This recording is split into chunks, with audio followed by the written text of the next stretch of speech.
Assalamualaikum warahmatullahi wabarakatuh. Alhamdulillahirabbil alamin, wassalatu wassalamu ala asrofil anbiya'i wal mursalin, sayyidina wa maulana Muhammadin wa ala alihi wa ashabihi ajma'in, amma ba'du. Ma'asyiral muslimin wal muslimat rahimakumullah. Pertama, marilah kita panjatkan puji serta syukur kepada Allah Subhanahu wa taala. Shalawat dan salam kita sampaikan kepada Nabi kita Nabi Muhammad sallallahu alaihi wasallam, keluarga, sahabat dan pengikutnya hingga yaumil kiamah. Mudah-mudahan Allah Subhanahu wa taala menjadikan diri kita sebagai umat dari Nabi kita Muhammad sallallahu alaihi wasallam diberikan keistiqomahan sehingga di yaumil kiamah kelak kita sama-sama mendapat syafaat dari Rasulullah sallallahu alaihi wasallam. Amin ya rabbal alamin. Bapak Ibu hadirin rahimakumullah. Sekarang waktu subuh jam 4 lewat 15 menit. Makin bergeser, alhamdulillah. Dan alhamdulillah juga di pagi hari ini kita sama-sama melaksanakan sholat subuh berjamaah. Mudah-mudahan ibadah kita senantiasa diterima oleh Allah Subhanahu wa taala. Dosa dan kesalahan kita diampunkan oleh Allah Subhanahu wa taala. Al-Fakir yakin orang yang bangun subuh kemudian berzikir kepada Allah Subhanahu wa taala ini adalah merupakan satu hamba Allah atau manusia pilihan. Coba bayangkan, semalam itu jam berapa hujan besar itu ya, sampai ruangan kamar saya itu tidak tembus ya, agak kedap suara. Semalam itu hujan nampaknya besar sampai tembus ke tempat ruangan kamar tidur saya. Nah ini berarti kan hujannya besar.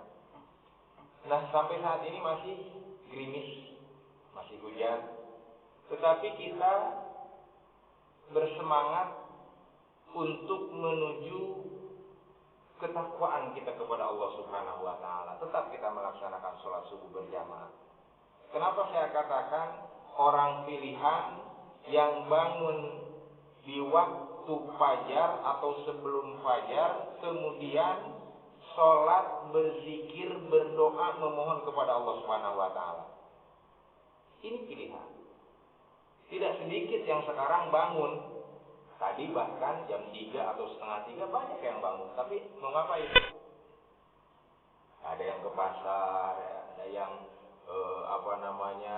jalan cari rezeki langsung, cari harta. Ada juga yang cuman ke toilet kemudian kembali lagi tidur. Nah, tetapi bagi orang-orang yang beriman, dia mengetahui bahwa waktu-waktu tersebut adalah di mana waktu yang tidak ada hijab dengan Allah Subhanahu wa taala. Langsung dikabulkan oleh Allah Subhanahu wa taala. Di dalam Al-Qur'an surat Al-Imran ayat 14, di sana terdapat penjelasan perhiasan dunia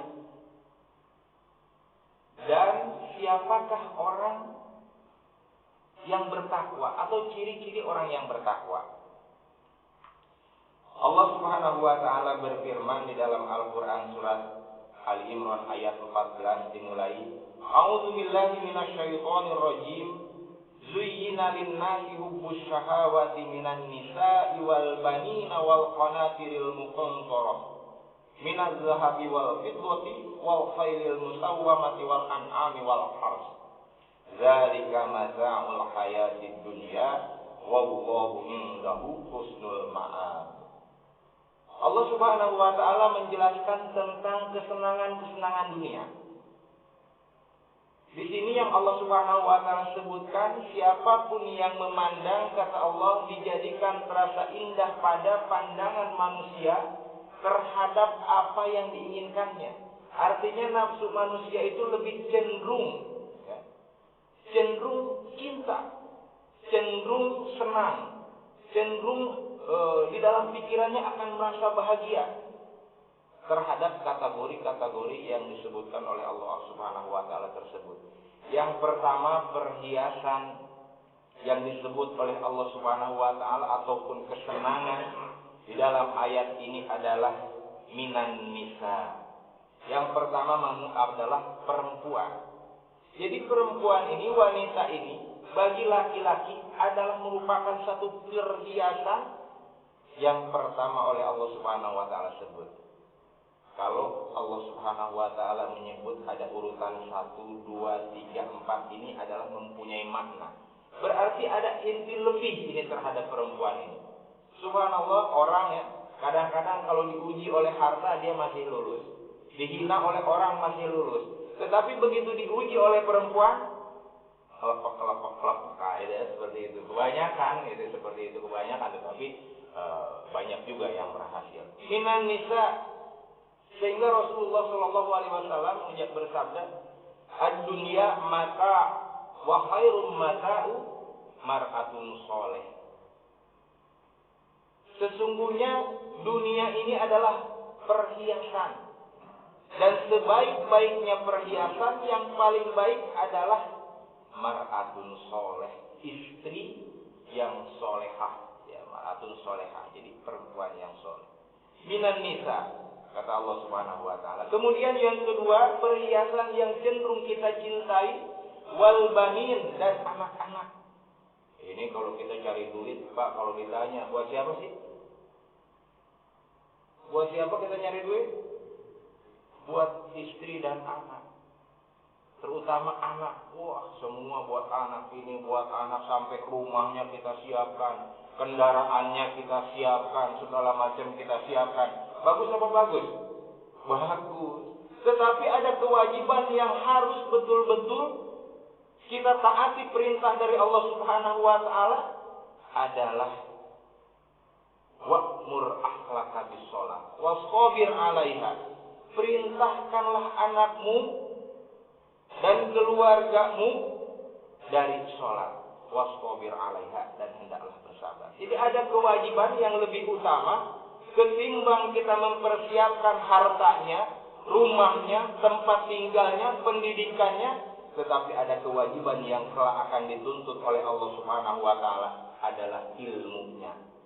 Jangan sampai kecintaan kita terhadap putra-putri kita sehingga kita memilih jalan yang salah. Hartanya kita siapkan, semua kita siapkan, tetapi rohaninya, imannya tidak kita siapkan.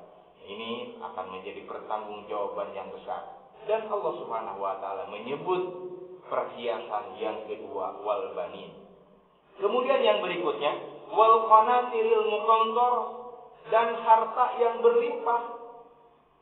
Ada nggak kira-kira yang hadir di tanggung jawaban yang besar? Dan Allah Subhanahu wa taala menyebut perhiasan yang kedua, wal banin, tanggung jawaban yang besar. Dan Allah Subhanahu wa taala menyebut perhiasan yang kedua, wal banin. Kemudian yang berikutnya, wal qanatiril muqantar, dan harta yang berlimpah. Ada nggak kira-kira yang hadir di sini tidak suka dengan harta yang berlimpah? Saya rasa nggak ada ya, semua senang. Kalau bahasa Sunda, ya, kalau Ustaz Toha kedengeran banget bahasa Sundanya. Kalau Ustaz Toha nih, apa kemarin khutbah Jumat itu, saya lupa ada tuh. Jadi harta ini peribahasanya bro dijuru, bro dipantok, ngalayah di tengah imah. Kenapa itu? Di tengah imah banyak, di pojokan-pojokan harta banyak, ya. Kemudian di bufet-bufet banyak, di selipan-selipan banyak, ya. Nah, ini semua tentu akan senang. Wah, kita ya melihat begitu masuk, perhiasan, bro dijuru, bro dipantok, ngalayah di tengah imah. Wah, udah dunia udah punya kita aja udah. Kalau semuanya serba ada gitu, ya. Nah, itu seperti itu. Wal qanatiril muqantara, harta yang berlimpah, terutama kata Allah minal. Ini emas, kadang-kadang kita jari-jari udah penuh semua. Yang kiri ya, kelingking dipakein semua, terus sampai kaki dipakein. Udah penuh semua jari-jari, leher semua udah penuh, terus beli emas batangan. Nah, itu seperti itu. Boleh apa boleh? Boleh, siapa bilang.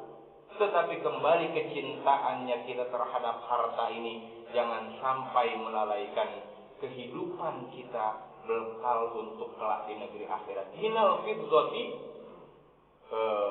minal fiddati serta minal zahabi wal fiddah, dari emas dan perak.